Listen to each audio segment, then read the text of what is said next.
నమస్కారం. సామరటి న్యూస్ కి స్వాగతం. ఈనాటి వార్తా విశేషాలు. పులివెందులలో ఓడారని జగన్ ఇష్టారీతిన మాట్లాడుతున్నారని స్పీకర్ అయ్యన్న పాత్రుడు అన్నారు. జగన్ ప్రజాస్వామ్యం గురించి మాట్లాడుతుంటే అసహ్యం వేస్తుందన్నారు. ఆయన ముఖ్యమంత్రిగా ఉన్నప్పుడు ఎన్నో అరాచకాలు చేశారని ఆరోపించారు.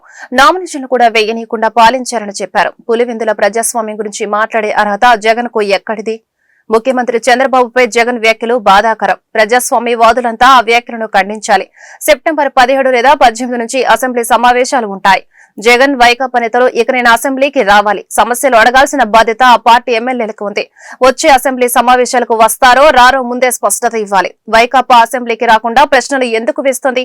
ప్రశ్నలు అడిగి సభకు రాకుండా సమయాన్ని వృధా చేస్తుంది. అసెంబ్లీకి రాకుండా ప్రశ్నోత్తరాలకు ప్రశ్నలు పంపుతామంటే కుదరదు, వస్తామంటే వైకాపాకు 2 ప్రశ్నలు కేటాయిస్తాం. రాకపోతే ఆ 2 ప్రశ్నలు ఇతర పార్టీలకు ఇచ్చేస్తామని అయ్యన్న పాత్రుడు తెలిపారు.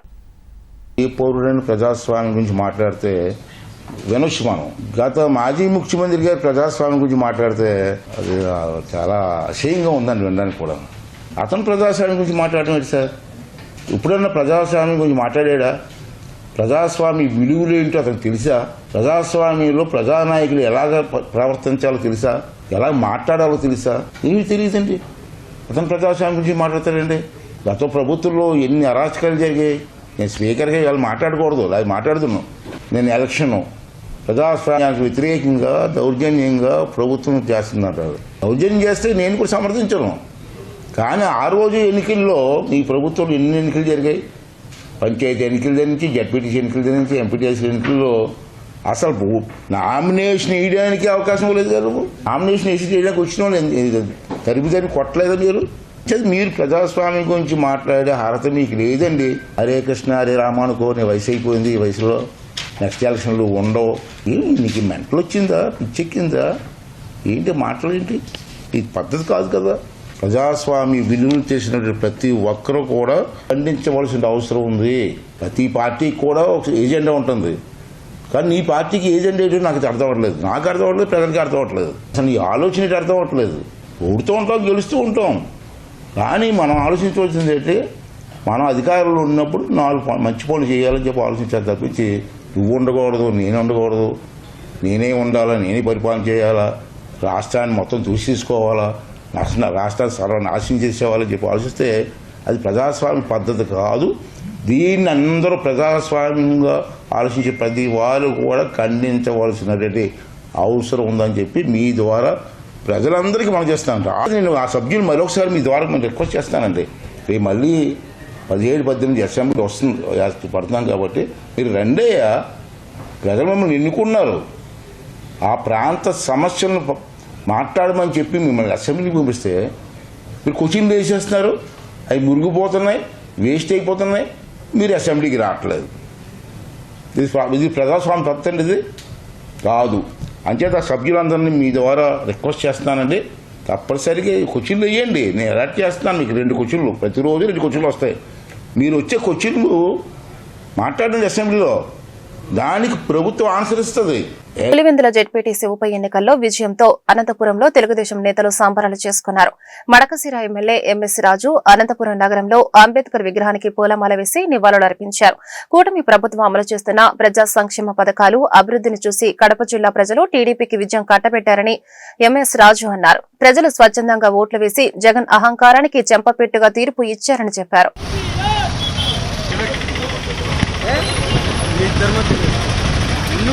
రెడ్డి గారికి ఈ సందర్భంగా కాంగ్రెస్ 4 దశాబ్దాల వైఎస్ రాజశేఖర రెడ్డి గారి కుటుంబం, జగన్మోహన్ రెడ్డి గారి ఆధ్వర్యంలో నియంతృత్వంలో ఉన్నటువంటి పులివెందులకి ఈరోజు ఆగస్టు 15 ఒక రోజు ముందే స్వాతంత్రం వచ్చింది.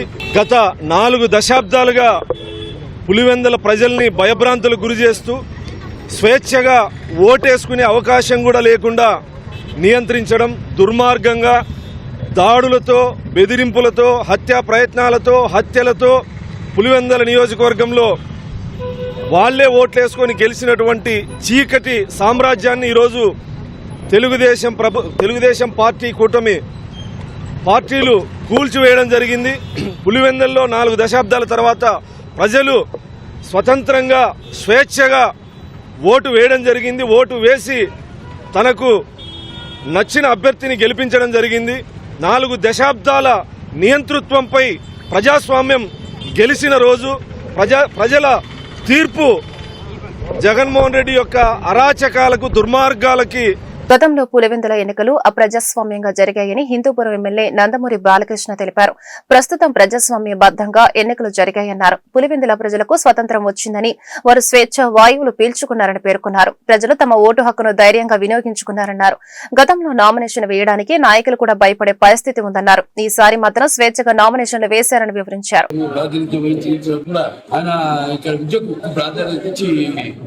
విద్య కేవలం ధనవంతులకి కాదు, పేదలకు కూడా అందుబాటులో ఉండాలి విద్య అన్న. సో ఆ రోజు ఎన్నో ఇన్స్టిట్యూషన్స్ స్టార్ట్ చేయడం జరిగింది. ఇక్కడ ఏ ప్రోవెల్ల సత్కారం మహితమైన వారికి విద్యయే విద్యార్థి బుద్ధి కూర్చు అని అలా ఇలా ఇదొక దేవాలయం. ఇక్కడ ఎన్నో మంచి నాయకుల్లో ఇక్కడి నుంచి బయటకి ఉన్నారు. సో ఇక్కడ ఉపాధ్యాయులకి తెలివి, ప్రిన్సిపల్ గారికి, ఉపాధ్యాయులకి అందరూ కూడా ఇక్కడ ముఖ్యంగా పర్వతీయ సంస్థానం కోన జాతి సజాతమైన జాతిని ఆది వంశ సమున్నతిని అంటాం. అంటే ఎక్కడైతే పిల్లలు చదువుకుని వాళ్ళు ఒక ఉన్నత స్థాయికి వెళ్తారో, అంటే వాళ్ళు కేవలం వాళ్ళు ఉన్నత స్థాయికి వెళ్ళడమే కాదు, వాళ్ళు పుట్టిన ఊరికే తెలివి, వాళ్ళు పుట్టిన కుటుంబానికే తెలివి, పుట్టిన గడ్డకే తెలివి, ఊరికే తెలివి, అలాగే పుట్టిన జాతికే తెలివి, వాళ్ళు ఇక్కడ పాఠాలు చెప్పే ఉపాధ్యాయులే తెలివి, వాళ్ళందరూ కూడా గర్వించే విధంగా వాళ్ళు తిరిగి ఇటు వాళ్ళు చదువుకున్న విద్యా సంస్థలకి వాళ్ళు రుణం తీర్చుకుంటూ, అలాగే సమాజ సేవలో కూడా వాళ్ళు సమాజం పట్ల వాళ్ళ యొక్క కర్తవ్యాన్ని వాళ్ళు విస్మరించకుండా వాళ్ళు సేవలు అందిస్తున్నందుకు మరి అంత మంచి అంటే ఇప్పుడు ఎలా ఉందంటే విద్య అన్నది అందరి ఇంకిట్లోకి ఎలాగైతే ప్రజల వద్దకు పాలన, అలాగే విద్య అన్నది కూడా పేద ప్రజలకు తీసుకొచ్చి మరి ఇక్కడ నుంచి ఉత్తీర్ణ వాళ్ళు విద్యా సంస్థకు నేను చెప్పినట్టు అందరూ కూడా పేరు ప్రతిష్టలు తీసుకొచ్చి సమాజానికి కూడా మంచి పౌరులు కావాలి. ఏది ప్రజాస్వామ్యం ఇన్నేళ్ళు 40 ఏళ్ళు ఎక్కడ ప్రజాస్వామ్యం జరిగింది అన్ని వాళ్ళ అంటే వైసీపీ ఆరోపిస్తుంది కదా సార్. ఏంటి ఆరోపించేది? వాళ్ళు ప్రజాస్వామ్య పద్ధతిలో ఎన్నికలు జరగలేదు అంటారు. ప్రజాస్వామ్య పద్ధతిలో ఎన్నికలు జరగలేదు. ప్రజాస్వామ్యంగానే జరిగింది ఎన్నిక. జనం వాళ్ళ కాళ్ళకి ఎలాగైతే జరుపుకుంటాం స్వతంత్ర దినోత్సవం, అలాగే అక్కడ పులివెందులలో కూడా స్వాతంత్రం వచ్చింది అందరికి. ఊపి వాళ్ళ స్వేచ్ఛ వాయువులు పీల్చుకుంటూ ధైర్యంగా ముందుకు వచ్చి ఈ రోజు ఓట్లేశారు. 11 మంది. గత 30 ఏళ్లలో కడపలో ఎక్కడైనా స్వచ్ఛందంగా ఓటు వేసే పరిస్థితి లేదని హోంమంత్రి వంగలపూడి అనిత అన్నారు. కనీసం నామినేషన్ కూడా వేసే పరిస్థితి లేకుండా జగన్మోహన్ రెడ్డి రూల్ చేశాడు. కానీ ప్రస్తుతం ప్రతి ఒక్కరూ స్వచ్ఛందంగా బయటకు వచ్చి ఓటు వేశారు. ప్రజాస్వామ్యం రుచి చూశారు. ఒక్క రాష్ట్రమే కాదు, పులివెందుల, ఒంటిమిట్ట కూడా కూటమి వైపే ఉన్నాయని ఈ విజయం ద్వారా తెలుస్తుంది. 6000 ఓట్లతో పులివెందుల జెడ్పీటీసీ మెజార్టీతో కైవసం చేసుకున్నాం. కూటమి ప్రభుత్వాన్ని పులివెందుల ప్రజలు స్వాగతం పలికారు. వైసీపీకి కనీసం డిపాజిట్ రాలేదని ఎద్దేవా చేసింది. ప్రజాస్వామ్యాన్ని, అంబేద్కర్ రాజ్యాంగాన్ని నమ్ముకున్న వారెవరూ నష్టపోలేదు. రాజారెడ్డి రాజ్యాంగాన్ని నమ్ముకుని జగన్మోహన్ రెడ్డి 151 సీట్ల నుంచి 11 సీట్లకి పడిపోయారని ఆరోపించింది. పోలింగ్ బూతులు మార్చామని గోల చేశారు. మార్చడం అనేది ఎన్నికల సంఘం చేతిలో ఉంటుంది. గత వైసీపీ ప్రభుత్వంలో పోలీసులను వారి సొంత పనులకు వాడుకున్నారు. పోలీసులను గౌరవంగా పనిచేసుకునే పరిస్థితి లేదని వంగల్పూడి అనిత పేర్కొన్నారు. సంస్కారం ఉన్నవాడి గురించి మాట్లాడితే మంచిగా ఉంటుందండి. సంస్కారం లేని వాళ్ళు రాజకీయాల్లోకి వచ్చి ఇలాంటి పదాలు ఉపయోగిస్తూ ఉంటే కనీసం నెక్స్ట్ జనరేషన్స్ కూడా రాజకీయాల్లోకి రావాలి అనుకున్నా కూడా పెద్దవాళ్ళు ఎవరు ప్రోత్సహించే పరిస్థితులు కనిపించట్లే. నిన్న మొన్నటి వరకు పేర్ని నాని ఇదే పదాలు ఉపయోగించాడు ఒకనొక మీటింగ్లో. ఉపయోగిస్తే నేనేమనుకున్నానంటే జగన్మోహన్ రెడ్డి పిలిచి తిడతాడేమో, జగన్మోహన్ రెడ్డి ఇలాంటివి సహించడేమో, తిడతాడేమో, తప్పు అతను మామూలుగా అనేసాడేమో, తప్పు కదా అని అంటాడేమో అని అనుకున్నా. నాకు బుర్ర తక్కువయ్యి. కానీ పరిస్థితి ఇప్పుడు ఎలా ఉందంటే ఇతను కూడా అదే మాట మాట్లాడతాడు. అంటే ఇదంతా ఒక స్క్రిప్ట్, తాడేపల్లికి నుంచి ఒక స్క్రిప్ట్ వస్తుంది అనుకున్నాం, కానీ ఎవడో రాసిస్తాడేమో అనుకున్నాం. కానీ ఇప్పుడు స్క్రిప్ట్లు ఏమవుతున్నాయంటే జగన్మోహన్ రెడ్డి స్వయంగా రాసిస్తున్నాడా ఈరోజు. అంటే ఒక పేర్ని నాని లాంటి వ్యక్తి మాట్లాడితే ఇది తప్పు అని చెప్పాల్సింది పోయి ఒక అతను ఎక్స్పీరియన్స్ ఉంటుంది, అంత ఉంటుంది. చంద్రబాబు నాయుడు గారు పొలిటికల్ ఎక్స్పీరియన్స్ ఎంత ఉందో అంత ఉంటుంది ఇతని వయసు చూస్తే. కనీసం వయసుకు కూడా గౌరవం ఇవ్వాలి అన్న పరిస్థితి కూడా అతనికి లేదా? మాకు అర్థం కాదు అదే. ఈరోజు అతను మాట్లాడినట్టు మేము మాట్లాడడానికి 5 నిమిషాలు పట్టదండి. మాకు మాటలు లేక కాదు, మాట్లాడడం చేత కాదు. మాకు సంస్కారం ఉంది. ఒక సీఎం చేసిన వ్యక్తి గురించి మాట్లాడాలంటే మేము కూడా కొంచెం పరిధులు ఉంటాయి. కానీ 4 సార్లు సీఎం చేసిన వ్యక్తి, దగ్గర తండ్రి వయసు కన్నా ఇంకా ఎక్కువ ఉన్న వ్యక్తి, అటువంటి వ్యక్తి ఇంచుమించు తండ్రి వయసుతో సమకాలికులు, అటువంటి వ్యక్తి గురించి మాట్లాడతారేంటి? ఈరోజు చావు పుట్టకలు అనేవి మీరో నేనో చెప్తే వచ్చేది కాదు కదా. అలా అనుకుని ఇప్పుడు వాళ్ళ ఫాదర్ తాలూకా డెత్ గురించి కూడా మాట్లాడే పరిస్థితి వస్తే దయచేసి అదే అర్థం చేసుకోవాలి. నోటికి వచ్చినట్టు ఎలా పడితే అలాగా చంద్రబాబు నాయుడు గారు నెక్స్ట్ ఎలక్షన్స్కి ఉంటారు. ఏమనుకోద్దు మాట అంట. జగన్మోహన్ రెడ్డి చాలా సందర్భాల్లో చాలా మీటింగులు అన్నాడు 30 సంవత్సరాలు నేనే సీఎంని, 30 సంవత్సరాలు నేనే సీఎంని అని. ఏమయ్యారు? 11 సీట్లతో ఈరోజు ప్రతిపక్షం హోదాకి కూడా అడుక్కునే పరిస్థితి వచ్చింది జగన్మోహన్ రెడ్డికి. అంతే తప్పించి నెక్స్ట్ ఎలక్షన్స్లో ఎవరు ఉంటారో ఎవరు ఉండకూడదో డిసైడ్ చేయాల్సింది ఆ భగవంతుడు ప్లస్ ప్రజలు. అది భగవంతుడు ప్రజలు కలిపి నిర్ణయించేది. నువ్వెవరు నిర్ణయించడానికి, నువ్వెవరు చెప్పడానికి? ఈరోజు కృష్ణారామ అనుకున్న వయసులో మాట్లాడుతున్నారు. ఈరోజు బయటికి రమ్మడబ్బా, ఒకసారి బయటకు వచ్చి జనాలను చూడండి. ఎప్పుడు చూడు పరదాల మాటలన్నా అలా ఉండిపోవడం కాదు కదా. ఈరోజు బయటకు వచ్చి 24 గంటల్లో సుమారుగా 18 గంటలు అల్లు పెరగకుండా. పులివెందుల జెడ్పీటీసీ ఉప ఎన్నికల్లో తెదేపా విజయంపై ఆ పార్టీ నేత బీటెక్ రవి స్పందించారు. గతంలో పులివెందులలో ధైర్యంగా ఓట్లు వేసే పరిస్థితులు లేవన్నారు. ధైర్యంగా ఓటు వేసేందుకు ఏర్పాట్లు చేస్తామని తాము ప్రజలకు భరోసా ఇచ్చినట్లు తెలిపారు. గతంలో పోలింగ్ కేంద్రాలకు రానియకుండా చేశారు. ఇవాళ స్వేచ్ఛాయుత వాతావరణంలో ప్రజలు ఓట్లు వేశారు. జగన్ కు బుద్ది చెప్పరనే ప్రజల ఆలోచన. తెదేపా అమలు చేసిన పథకాలే పార్టీ విజయానికి దోహదం చేశాయని బీటెక్ రవి అన్నారు. జగన్మోహన్ రెడ్డి గారు ఎప్పుడు దేవుని స్క్రిప్ట్ అని చెప్తుంటారు కదా. అతనికి వచ్చిన సీట్లు వచ్చి 11. ఇక్కడ నామినేషన్లు ఎన్ని పడినాయి? పులివెందుల్లో 11, ఒంటిమిట్టలోనే 11 పడినాయి. అంటే ఇది దేవుని స్క్రిప్ట్. 11 నామినేషన్లతో వేసి అతను డిపాజిట్ కోల్పోవడం, ఇది దేవుని స్క్రిప్టు. ముఖ్యంగా ఈ విజయానికి ప్రధానంగా నేను 4 కారణాలు చెప్తా. ఒకటి, చంద్రబాబు నాయుడు గారి ఈ 14 నెలల్లో చేసిన మంచి పనులు, సుపరిపాలన. ఎందుకంటే మేము అందరం కూడా మా టీం అంతా కూడా ఎక్కడన్నా ప్రచారానికి పోయినప్పుడు అందరూ ఇళ్ళ దగ్గర ఉండాలని సాయంత్రం పూటే పోతా వచ్చినాం. ఎప్పుడు సాయంత్రం పూట పోయినా కూడా స్కూల్ పిల్లలు బడికంతా వచ్చి ఎప్పుడు మా ఎమ్మడే thank you CM sir, thank you Lokesh sir, మాకు అందరికీ తల్లికి వందనం వచ్చిందని మా వెంట తిరిగేటప్పుడే మాకు సుస్పష్టంగా అర్థమైంది ఈ ఎన్నిక మేము గెలవబోతున్నామని. ఆ తర్వాత రెండో పాయింట్ వచ్చేసి 30 నుంచి 35 సంవత్సరాలుగా ఎప్పుడు కూడా పులివెందుల ప్రజలు ఇంత స్వేచ్ఛగా ఓటు వేయలేదు. మేము ఓట్లు అడగనమైనప్పుడు సార్ మీరేమో ఓటు అడుగుతున్నారు, మమ్మల్ని ఆ రోజు వేయించారు కదా అని మమ్మల్ని అడిగేవారు. మేము నిర్భయంగా ఓటు వేస్తాం, ఫస్ట్ టైం మీరు స్వేచ్ఛగా పాల్గొనండి అని మేము వాళ్ళకు భరోసా కల్పించడంతో వాళ్ళంతా స్వేచ్ఛాయుత వాతావరణంలో ఈ ఎలక్షన్ జరగడంతోనే ఈరోజు ఎన్డీఏ కూటమికి ఇంత అద్భుతమైన అవకాశం. ఇంకో పాయింట్, అందరూ కూడా ఇది వాళ్ళకు డిపాజిట్ కూడా రాలేదు. అంటే ఇది అని ఏదైనా చిన్న డౌట్ కానీ కన్ఫ్యూజన్ కానీ ఉంటే అది నేను చేస్తా ఇప్పుడు. ఎందుకంటే మేము ఎలక్షన్ పోయినప్పుడు కానీ అక్కడంతా కూడా అందరూ కూడా వాళ్ళ క్యాడర్ అంతా కూడా మాతో టచ్లోకి వచ్చి సార్ ఈ 5 ఏళ్లలో మమ్మల్ని సర్వనాశనం చేశాడు, ఎగ్జాంపుల్కు పాడా అని చెప్పేసి 200 నుంచి 250 కోట్ల బిల్లులన్నీ పెండింగ్ పెట్టాడు. ఎలక్షన్ అయిపోయి కౌంటింగ్కి మధ్యలో ఆయనకు అవకాశం ఉంటే 400 కోట్లు మెడికల్ హాస్పిటల్కి వేసినాడు. కానీ మేము కార్యకర్తలంతా ఇట్లా ఇబ్బందులు ఉన్నామంటే మా కార్యకర్తలకు కూడా అతను ఇచ్చి సావలేదు. కాబట్టి మేము మొత్తం అతనికి సహకరిస్తాం. అతని అహంకారానికి, అతను ఎక్కడో ఆకాశంలో కూర్చున్నట్టున్నాడు, అతని అహంకారానికి అతను బాగా కొవ్వు పట్టి ఉన్నాడు సార్. మేము ఖచ్చితంగా ఆ కొవ్వును కరిగిస్తాం ఈసారి ఎలక్షన్స్లో, మీకు సపోర్ట్ చేస్తాం అని. ఇంకా అసలు నేనన్నా ఆయనకు అని చెప్తానా వాళ్ళు. రాష్ట్ర ముఖ్యమంత్రి నారా చంద్రబాబు నాయుడు ప్రతిష్టాత్మకంగా తీసుకున్న P4 కార్యక్రమానికి విశేష స్పందన లభిస్తుందని గుంటూరు తూర్పు ఎమ్మెల్యే మహమ్మద్ నజీర్ తెలిపారు. ఇందులో భాగంగానే మాజీ మంత్రి డాక్టర్ శనక్కాయల అరుణ కుటుంబం 30 లక్షల రూపాయలతో ప్రభుత్వ మహిళా కళాశాలలో 3 అదనపు తరగతి గదులను నిర్మించారని చెప్పారు. గురువారం నూతన తరగతి గదులను గుంటూరు తూర్పు ఎమ్మెల్యే మహమ్మద్ నజీర్ డాక్టర్ శనక్కాయల అరుణ కుటుంబ సభ్యులతో కలిసి ప్రారంభించారు. అనంతరం ఆయన మీడియాతో మాట్లాడుతూ సమాజ హితాన్ని కాంక్షిస్తూ మాజీ మంత్రి డాక్టర్ శనక్కాయల అరుణ కుటుంబం సాగిస్తున్న సేవా కార్యక్రమాలు మహోన్నతమని కితాబిచ్చారు. వైద్య రంగంలో ఆ కుటుంబం చేస్తున్న ప్రజా సేవ గురించి వివరించారు. తమ ఉన్నతికి దోహదపడిన సమాజానికి తిరిగి ఏదో ఒకటి చెయ్యాలనే ఆలోచనతో విరాళం అందించారన్నారు. ఇందుకు తాను చదువుకున్న కళాశాలను ఆమె ఎంచుకోవడం గొప్ప విషయమన్నారు. ఈ కార్యక్రమంలో డాక్టర్ అరుణ దంపతులు, డాక్టర్ ఉమాశంకర్, డాక్టర్ రాజకుమారి, కళాశాల ప్రిన్సిపల్ జోష్నా కుమారి పాల్గొన్నారు. ముఖ్యమంత్రి గారు చంద్రబాబు నాయుడు గారు ఇచ్చినటువంటి పిలుపు మేరకు మార్గదర్శులకే మార్గదర్శిగా నిలిచినటువంటి శనక్కాయల అరుణ గారికి, ఉమాశంకర్ గారికి హృదయపూర్వకమైనటువంటి ధన్యవాదాలు.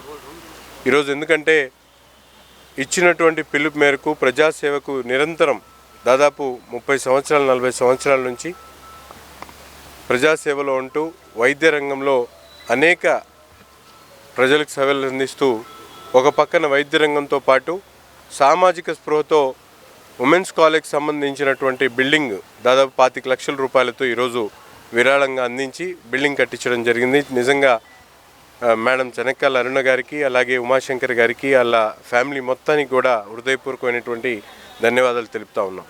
ఈరోజు ప్రతి ఒక్కరు కూడా ఒక మంచి ఆలోచనతో ఏదైతే సమాజం తమకు దోహదపడి ఉన్నత శిఖరాలను అధిరించడానికి ఏ విధంగా అయితే సమాజం తోడ్పడిందో అదేవిధంగా తిరిగి సమాజానికి ఏదో ఒకటి చేయాలనేటువంటి ఆలోచన ప్రతి ఒక్కరికి ఉండాలి. అటువంటి ఆలోచనతో తను మంత్రిగా చేసి ప్రజలకు అనేక రకాలుగా సేవలు అందిస్తూ ఒక చక్కటి గుంటూరు నగర నిర్మాణంలో భాగస్వాములైనటువంటి అరుణ గారు ఈరోజు తను చదువుకున్నటువంటి కళాశాలకి తిరిగి ఏదైనా చేయాలనేటువంటి ఆలోచనతో 25 లక్షల రూపాయల విరాళంతో వాళ్ళ తనయుడు ఉమాశంకర్ గారి, అలాగే మేడం గారు రమాదేవి గారి సహకారం, రాజ్ కుమారి గారి సహకారంతో ఈరోజు ఈ కార్యక్రమాన్ని తీసుకోవడం చాలా సంతోషం. వీళ్ళిద్దరు డాక్టర్ ఉమాశంకర్ గారు, రాజ్ కుమారి గారు నిరంతరం కూడా ఒక మంచి మనసుతో ప్రజలకు ఎప్పుడు కూడా సేవ చేస్తూ ఉంటారు. వారి హాస్పిటల్కి వచ్చిన ఏ చిన్న కార్యక్రమానికి కూడా ప్రజలకు అవసరమైనటువంటి దాంట్లో తమ వంతు సహాయ సహకారాలు అందిస్తూ ఒక చక్కటి సిటిజన్స్గా భారతదేశంలో ఇటువంటి కుటుంబం నిజంగా ఆదర్శప్రాయం.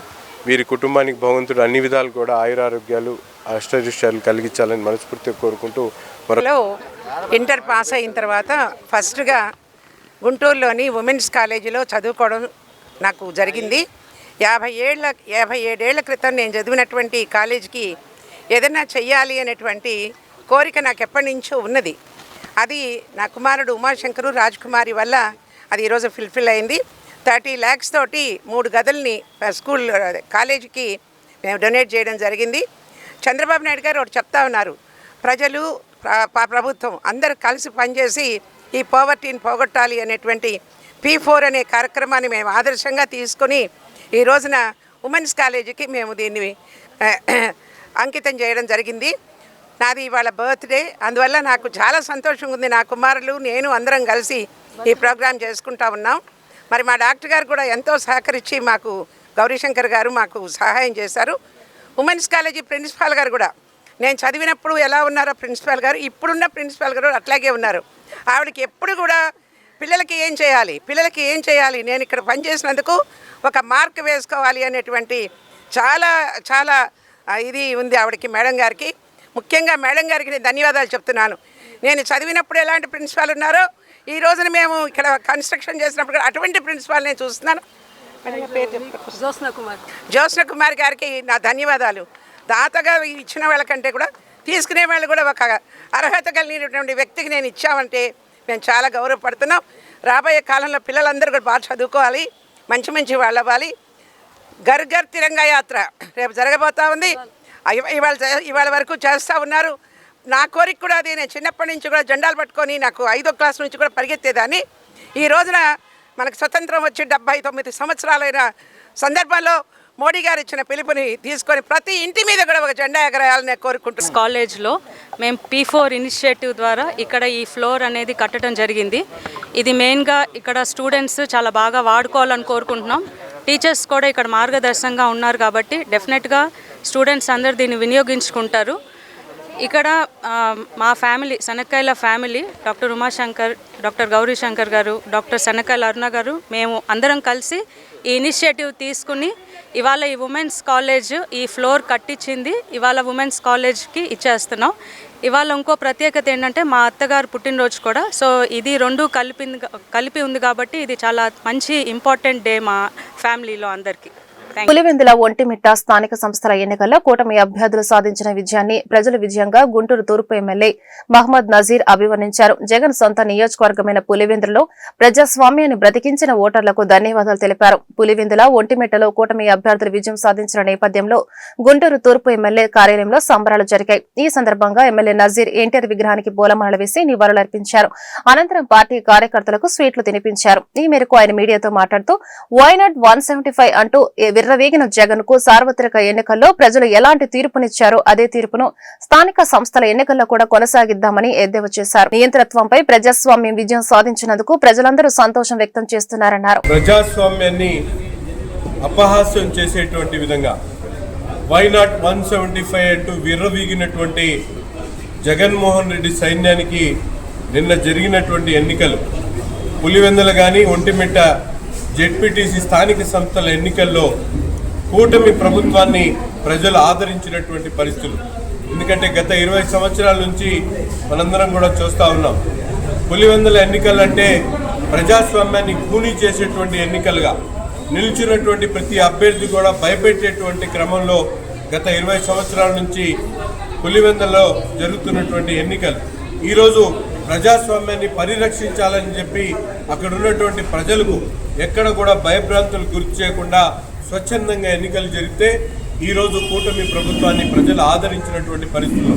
ఆనాడు వై నాట్ 175 అన్నటువంటి జగన్మోహన్ రెడ్డి గారికి సార్వత్రిక ఎన్నికల్లో ఏ విధంగా అయితే బుద్ధి చెప్పారో ఈరోజు తిరిగి స్థానిక సంస్థ ఎన్నికల్లో వారి సొంత ప్రాంతమైనటువంటి పులివెందుల కానీ ఒంటిమిట్టు కానీ ప్రజలు ఇచ్చినటువంటి తీర్పు శిరోధార్యం తప్పకుండా ప్రజలు ఇచ్చినటువంటి ఆశీస్సులతో ఈ ప్రభుత్వం కూటమి ప్రభుత్వం చంద్రబాబు నాయుడు గారి నాయకత్వంలో రాష్ట్రాన్ని సర్వతోముఖ అభివృద్ధి చేయడానికి ఒక ఇది తొలిమెట్టుగా మీ అందరం కూడా భావిస్తా ఉన్నాం. దేవాదాయ ధర్మాదాయ శాఖకు చెందిన నూనె నరసింహం ధర్మసత్రం నూతన భవనాన్ని గుంటూరు తూర్పు ఎమ్మెల్యే మహమ్మద్ నజీర్ గురువారం ప్రారంభించారు. ఈ సందర్భంగా ఎమ్మెల్యే మాట్లాడుతూ కూటమి ప్రభుత్వ పాలనలో దేవాదాయ ధర్మాదాయ శాఖకు మహర్దశ పట్టిందన్నారు. గుంటూరు రైల్వే స్టేషన్ సమీపంలో ప్రయాణికుల సౌకర్యార్థం నూనె నరసింహం ధర్మసత్రం నిర్మించారని గుర్తు చేశారు. ధర్మసత్రానికి సంబంధించిన ఆస్తులను పరిరక్షించేందుకు సిద్దంగా ఉన్నామన్నారు. ఈ కార్యక్రమంలో దేవాదాయ శాఖ గుంటూరు ఉప కమిషనర్ కెబి శ్రీనివాసరావు, సహాయక commissioner B Madhavi, CH Srinivasulu, S Madhavareddy, chairman Ram Kumar, వ్యవస్థాపక ధర్మకర్త నూనె చంద్రశేఖర్, కొనకళ్ల సత్యం తదితరులు పాల్గొన్నారు. 2014-19 ఉపాధి హామీ పథకం బిల్లులో 176 కోట్లు ప్రభుత్వం విడుదల చేయడంపై ఎమ్మెల్యే బూర్ల రామాంజనేయులు హర్షం వ్యక్తం చేశారు. 2014-19 గ్రామాలలో వివిధ అభివృద్ధి కార్యక్రమాలు చేపట్టిన నాటి సర్పంచులు, వెండర్స్ ఈ కార్యక్రమంలో పాల్గొన్నారు. గుంటూరులోని జిల్లా పరిషత్ సమావేశ మందిరంలో ఏర్పాటు చేసిన మీడియా సమావేశంలో ఆయన మాట్లాడారు. 26,000 కిలోమీటర్ల సిమెంట్ రోడ్లు, 6,000 అంగన్వాడీ బిల్డింగ్ల నిర్మాణం, 2,000 పంచాయతీల నిర్మాణం ఇలా అనేక అభివృద్ధి కార్యక్రమాల నాడు చేపట్టడం జరిగిందని అన్నారు. తర్వాత వచ్చిన వైసీపీ ప్రభుత్వం అభివృద్ధి పనులు చేసిన వారికి బిల్లులు చెల్లించకుండా అనేక ఇబ్బందులకు గురి చేసిందని చెప్పారు. వైసీపీ ప్రభుత్వం రాజకీయ కక్షతో అభివృద్ధి పనులు చేసిన వారికి అప్పట్లో బిల్లులు చెల్లించకపోవడంతో కోర్టు ద్వారా 2,600 కోట్లు తెప్పించి ఇవ్వడం జరిగిందని చెప్పారు. మరో 400 కోట్లు పెండింగ్ లో ఉన్న నేపథ్యంలో ఎలాంటి షరతులు లేకుండా ఈ ప్రభుత్వం 176 కోట్లు విడుదల చేసిందని తెలిపారు. గ్రామీణ ఉపాధి హామీ బిల్లులు విడుదల చేసిన రాష్ట్ర ముఖ్యమంత్రి నారా చంద్రబాబు నాయుడు, మంత్రి నారా లోకేష్ ను కేంద్ర సహాయ మంత్రి పెమ్మసాని చంద్రశేఖర్ కు కృతజ్ఞతలు తెలిపారు. నాడు అభివృద్ధి కార్యక్రమాలు చేసిన వారి ఖాతాల్లోనే నేరుగా ఈ నిధులు జమ చేస్తామని చెప్పారు. మహాత్మా గాంధీ గ్రామీణ ఉపాధి హామీ పథకం ద్వారా 2014-19 మధ్య ఆనాటి తెలుగుదేశం ప్రభుత్వం నారా చంద్రబాబు నాయుడు గారి నాయకత్వంలో, లోకేష్ బాబు గారి నేతృత్వంలో గ్రామాల్లో దాదాపుగా 26,000 రన్నింగ్ కిలోమీటర్ల సిమెంట్ రోడ్లు వేయడం, 6,000 పైగా అంగన్వాడీ బిల్డింగులు కట్టడం, 2,000 పైగా పంచాయతీ భవనాలు నిర్మించడం, 300 పైగా మహిళా బిల్డింగులు నిర్మించడం, అనేక అభివృద్ధి కార్యక్రమాల్ని చేయడం అనేటువంటిది జరిగింది. ఆ అభివృద్ధి కార్యక్రమాలు చేసినటువంటి ఆనాటి నిర్వాహకులు ఎవరైతే ఉన్నారో, ఆ గ్రామ సర్పంచ్ కావచ్చు, లేదా ఆ పని చేసినటువంటి వెండార్ ఎవరైతే ఉన్నారో వాళ్ళకి రావాల్సినటువంటి బిల్లులు ఆ తర్వాత వచ్చినటువంటి వైసీపీ ప్రభుత్వం రాజకీయ కక్షతో నిర్దాక్షిణ్యంగా బిల్లులు నిలిపివేస్తే 2019 నుంచి 24 మధ్యన మేము అక్కడ హెచ్ఆర్డీ చైర్మన్గా పార్టీ ఆఫీసులో ఉంటూ బాబు గారి ఆలోచన మేరకు ఆయన డైరెక్షన్లో కోర్టులకు వెళ్ళి కోర్టుల ద్వారా దాదాపుగా 2,400 కోట్ల రూపాయలు బిల్లులు చెల్లింపు చేయడం అనేటువంటిది జరిగింది. అయితే ఇంకా ఒక 300-400 కోట్ల రూపాయలు పెండింగ్లో ఉన్నాయి. ఆ 300-400 కోట్ల రూపాయల్లో కూడా క్లియర్గా ఎలాంటి ఎంక్వైరీలు లేకుండా పేమెంట్ చేయడానికి అనువుగా ఉన్నటువంటి 176 కోట్ల రూపాయలు చెల్లింపు చేసేటటువంటి విషయంలో మన గ్రామీణ అభివృద్ధి శాఖ మంత్రులు కేంద్ర మంత్రివర్యులు డాక్టర్ పెమ్మసాని చంద్రశేఖర్ గారు, అదేవిధంగా మన లోకేష్ బాబు గారు, చంద్రబాబు నాయుడు గారు, మరి గతంలో నేను కూడా కమిషనర్గా పనిచేశాను కాబట్టి అందులో నేను కూడా భాగస్వామినాయి.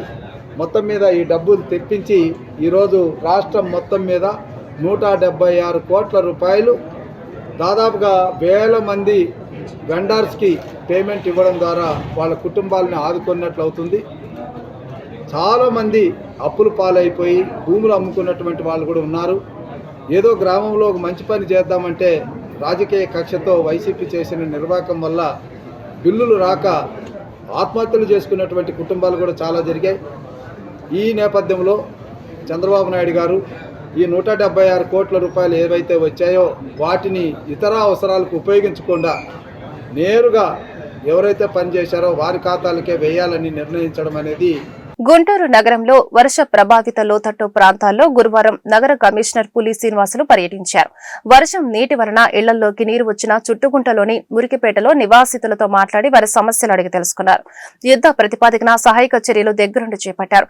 జీఎంసీ నుండి అండగా ఉంటామని బాధితులకు హామీ ఇచ్చారు. పునరావాస కేంద్రాలకు వెళ్లడానికి ఇష్టపడని కారణంగా వారికి మధ్యాహ్నం రాత్రికి భోజనం అందిస్తామని తెలిపారు. వర్షాలు కురవడం వలన డ్రైన్ ఓవర్ఫ్లో జరిగే లెవెల్లో ఉన్న మురుగునీరు మురికిపేటలోకి చేరింది అన్నారు. ఇప్పటికీ మురికిపేటలో రోడ్లు మంజూరు చేయడం జరిగింది. త్వరలో అవుట్ఫాల్ డ్రైన్ నిర్మాణం చేపట్టి శాశ్వత ప్రతిపాదికన మురుగునీరు కాలనీలోకి వెళ్లకుండా చర్యలు తీసుకుంటామన్నారు. రాష్ట్ర ప్రభుత్వం, జిల్లా కలెక్టర్ ఆదేశాల మేరకు సిబ్బంది, అధికారులు క్షేత్రస్థాయిలో ప్రజలకు అందుబాటులో ఉన్నామని చెప్పారు. నగరంలో ప్రజలకు ఏ సమస్య ఉన్నా జీఎంసీ కాల్ సెంటర్ 0863 2345 103కి కాల్ చేస్తే సత్వరమే చర్యలు తీసుకుంటామని అన్నారు.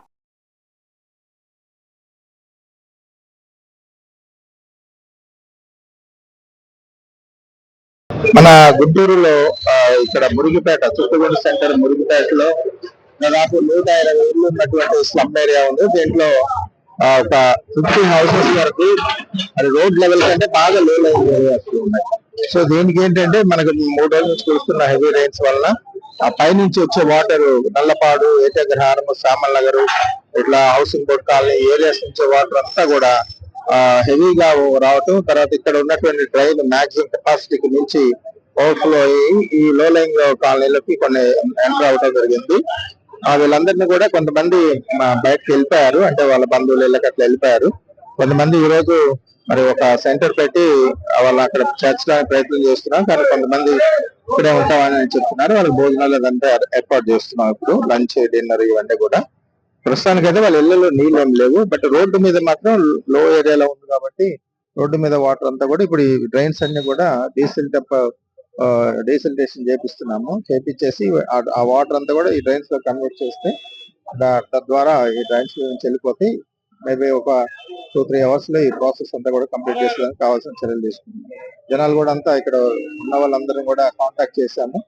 మాకేంటంటే వాటర్ పోతే చాలండి, మాకు భోజనాలకు కానీ, ప్రిపరేషన్ కానీ, తర్వాత ఉండడానికి కానీ ప్రాబ్లం లేదని చెప్పారు కాబట్టి వీళ్ళందరూ ఎక్కడ రావడానికి కూడా ఇష్టపడలేదు.